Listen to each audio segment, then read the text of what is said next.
There's a path that calls to you, and only you. It's not the one paved with expectations or signposted by society. It's the one you feel deep in your bones, the one that whispers to you in the quiet moments. To walk it, you don't need a chorus of approval. You need courage. But we hesitate, don't we?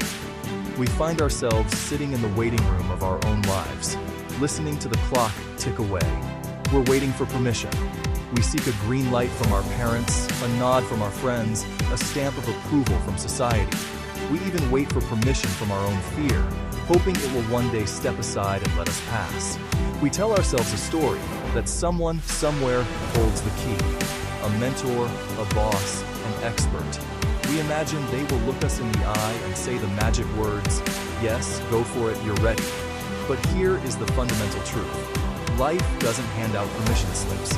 The universe doesn't require your resume. The starting line is wherever you decide to draw it. Think about the people you admire, the innovators, the artists, the trailblazers. They didn't wait for the applause to start performing. They moved before the crowd gathered, fueled by a conviction that burned brighter than their doubt. They believed in the vision before anyone else could see it. External validation is a fleeting reward. It's sweet, but it's sugar. Self-belief is nourishment. It's the freedom to be the architect of your own existence, to build something that is authentically yours. So, the next time you look in the mirror, I want you to see past the reflection. Look into the eyes of the person who has been waiting. Take a deep, steady breath, and grant yourself the permission you've been seeking from the world.